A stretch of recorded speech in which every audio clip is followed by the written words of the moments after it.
up YouTube? Capital G here. Got a couple of awesome displays for you guys to check out. I've been telling you guys about the Onomatopoeia deck. Don't sleep on it. How many good rank 4s did we see have meta impact during the Vrains era? Cards like Abyss Dweller and the Time Thief Redoer. Also, you can play Zoodiacs in here, and we know that Zoodiac Trident is unbanned. I think this deck actually has some potential, and you guys are going to see some of that potential in the first turn. By the way, people have been telling me, Cap G, you gotta update your YGO Pro. Don't worry, guys. I already got Project Ignis on my computer. It's just I still do have some duels that people have sent me from YGO Pro. So you guys will see some of the Project Ignis duels in a hot second, but I'm gonna make a tutorial on that anyways. He is gonna start out with some of the Zoodiac plays and actually going to go for the link summon of the Bujin Ahashima, which is, it's a good card. I mean, I've seen some ABC players use it.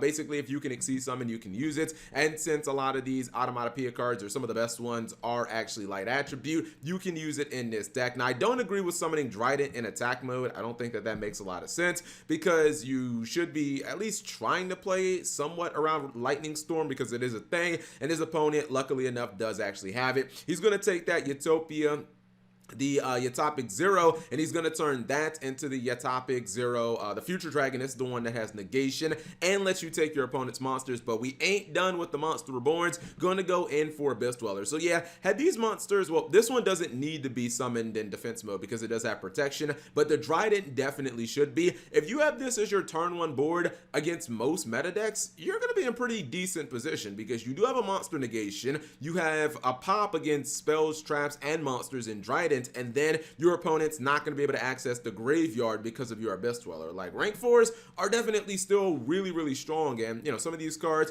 coming off the ban list, some of the cards are new cards, and then some of them are old favorites like Abyss Dweller that have just been good for a long time. So you're not going to be able to activate that Black Dragon. These rocket monsters are not going to be able to trigger during the end phase, and when your opponent activates a monster effect, you just end up taking their monster, and it's just that easy. Now, he's playing some PK monsters as well, and these PKs, you know, can search things like Fog Blade, which are just extra disruptions. He's going to go ahead and go for that Utopia Beyond, which is a big beater. I believe that was Gaga. Hold on for a second. I believe it was Gaga sister. Yeah, Gaga's sister is the one where she can change levels. I've seen her go into Beatrice with other monsters, because you can go into like rank 6s fairly easily, but I don't think I've seen an opponent make, or I haven't seen a duelist make Utopia Beyond. But this card obviously is very good if your opponent has monsters, because it makes their monsters 0 attack. Anyways, it's a quick OTK.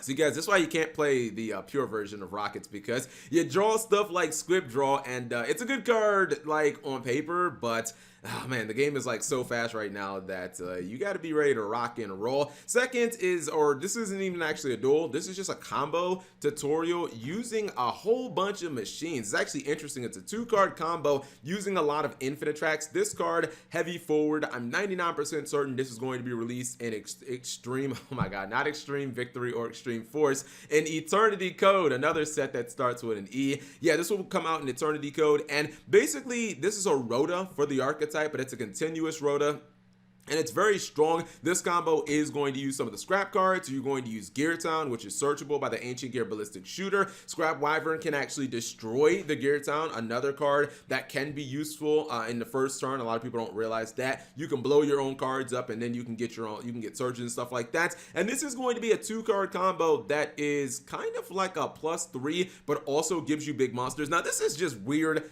I mean, we get that just about every deck can summon Christian Halifibrax, but why is this card a tuner? We got Orcus combos as part of the play, and this is because, you know, Bombard is, it's randomly a tuner. I mean, Orcus don't have synchro monsters, so why was this card a tuner? But because it is, it allows you to go into things like Dengirsu and actually give yourself a little bit of protection. So at this point, you are going to continue on, and you are going to ultimately be able to end on a link 4. Now, this is up to your discretion right now. In this situation, he's going for the Mekk-Knight Crusadia Avramax, but I would maybe argue that Appaloosa could be better in certain situations, because you have the opportunity to make both of them. And even though Appaloosa would only have 2 negates and you're thinking, oh, it's really low attack, you do have the Dengirsu with a whole bunch of materials on it to protect the Appaloosa. And actually, he's not even done, because he's going to equip another material onto it, and then another material onto it, and then he's also going to be able to draw a couple of cards. So that's why, even though this combo just started with 2 cards, you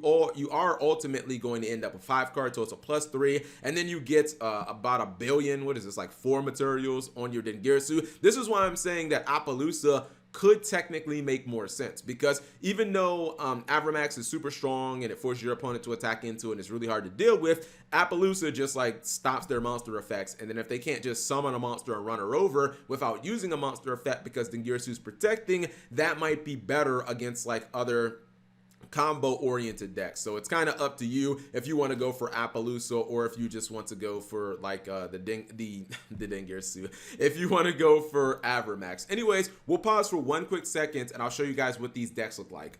Okay, so this is what the Onomatopoeia deck looks like on paper. We know that Zoodiac historically has always been a fairly good splashable engine, but now that Barrage is at 1, it's even easier to kind of incorporate into a deck, because you don't have to worry about opening multiple Barrages anymore. And like I said, I've always liked this card, the Phantom Knights of Shade Brigadine. I think it's a little interesting not to see a Time Thief Redoer in here. I just feel like that would add so much value to this deck, because Redoer plus Shade Brigadine is like such an awesome it's such an awesome play, because you get to potentially dodge targeting and then spin your opponent's monster back. For the Onomatopoeia stuff, these 2 monsters special summon Onomatopoeia monsters from hand. This one special summons one from the graveyard, and then this guy can special summon itself from the graveyard when you control another one of your Onomatopoeia monsters, but it gets banished when it leaves the field. But obviously you're going to Xyz summon, so that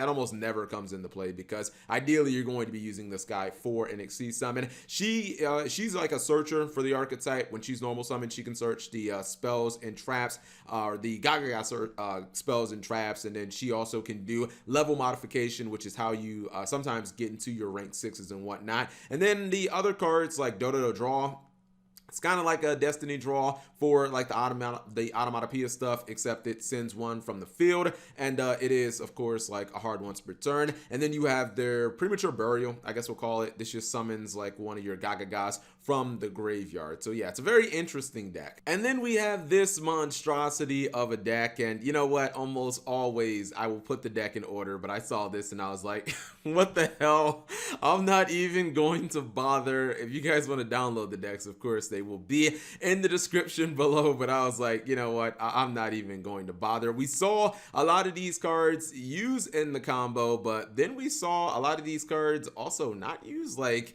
I'm really not certain why the Generator Horror is in here. I'm not sure that I see a way of actually getting to it. I mean, it'd be one thing if there was like, I don't know, maybe a random Generator boss stage in here, because I do think Horror and boss stage it's actually a legit kind of splashable package, because Horror is such an amazing card. It's basically like Dark Law, but it also has negation. I can kind of understand running some of the rank 10 stuff like the Super Express Bullet Train, because if you do run Urgent Schedule, you can run this, and Urgent Schedule just works with like Ancient Gears and the Infinite Tracks, and you can special summon this because all you need is what, like face up Earth Machines, and Infinite Tracks are Earth Machines, Ancient Gears are Earth Machines, so like that all kind of makes sense. I think Scraps are Earth Machines as well, so that kind of makes sense. The Orchid stuff, basically just to like get to Dengirsu, Halifibrak summons the Bombard from your deck. I'm pretty sure that there are even more combos that maybe aren't even explored yet that you could probably do, but if you guys are interested, here it is. This is so, I don't think I've ever seen someone run 1 copy of Machine Duplication. It kind of makes me wonder about this deck.